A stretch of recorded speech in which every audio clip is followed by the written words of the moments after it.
What's going on, guys? It's me, JV, coming to you live this Tuesday night, November 1st, day after Halloween, 2022. And one of the things that caught my eye this week was a report that came out of the San Francisco Chronicle and a couple of other sources in the Bay Area indicating that this year, more than 6% of San Francisco's total population has left the Bay Area entirely and has gone to other parts of the country and even have left the United States altogether.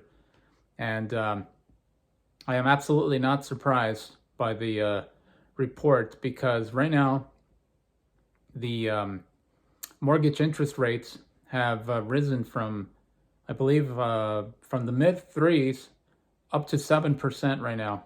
Is the average interest rate, I believe, in so many here in California. And the medium home, the medium house price for San Francisco is about $1.8 million. And in Palo Alto, which is a city, if you're not familiar with the Bay Area, Palo Alto is located about, I want to say about 20 minutes south of San Francisco and the peninsula. The home median price in Palo Alto, believe it or not, is $3.4 million for a basic house. $3.4 million. Imagine that. So I'm not surprised that a lot of people, that 6% of San Franciscans are thinking about leaving the city entirely.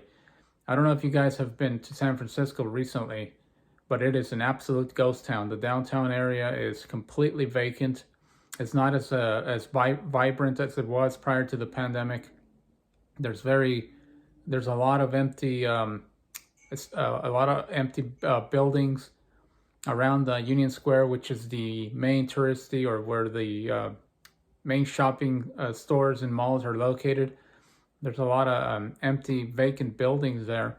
And if you go to the downtown area, to the financial district, there's hardly anybody walking around or doing any business in San Francisco.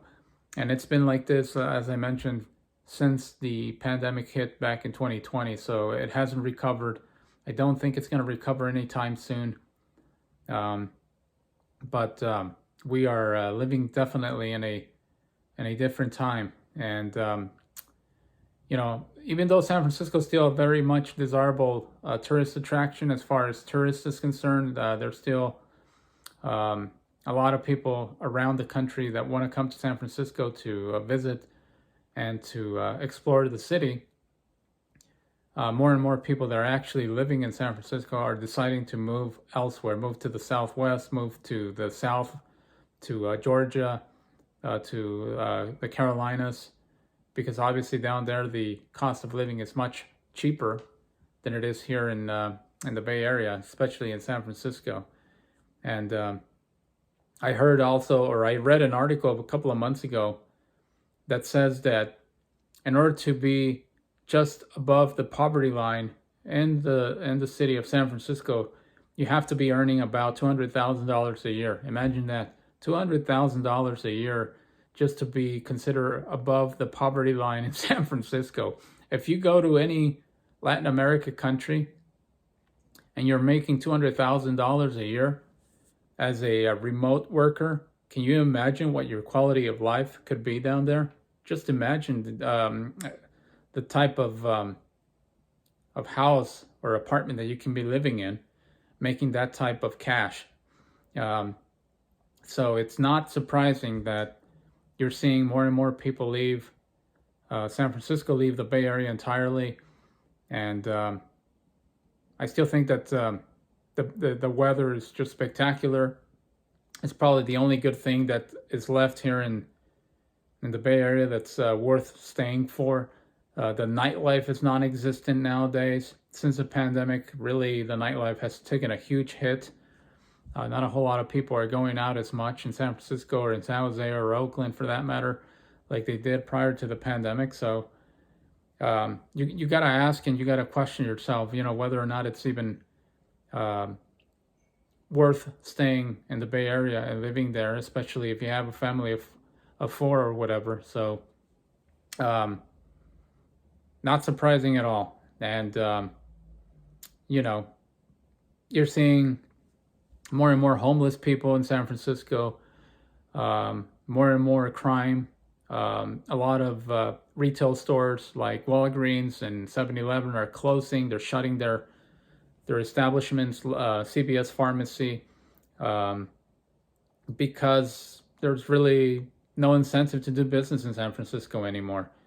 When you give people the license to basically shoplift your store at will, and you're not able to actually protect your property, you're not able to actually deter these criminals or these shoplifters from stealing in your establishments. Why would anybody with a brain, why would anybody in their right mind actually have a business in a city that doesn't that condones this type of behavior? You know, it's not worth it anymore. It really isn't. Now, especially now when you can actually work remotely, when your employer actually encourages you to work from home, you can basically work anywhere else in the country. You can actually leave the country. You can go to certain countries and work from home. I mean, it's just, it's not worth it anymore to live in the Bay Area, and you're seeing the results. And I think that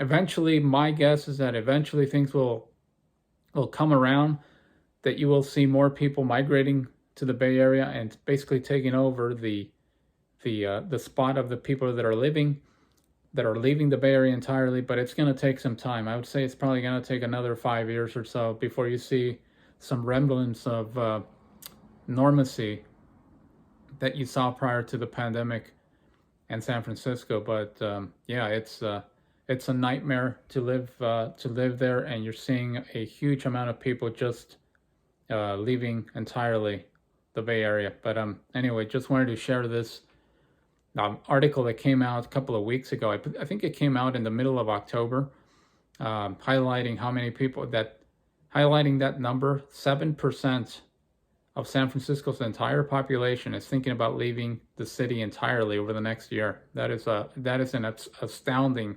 statistic for sure. So I will leave it at that, and I will catch you in the next video. Thank you very much for watching, and subscribe to the channel if you haven't done so. Thank you very much.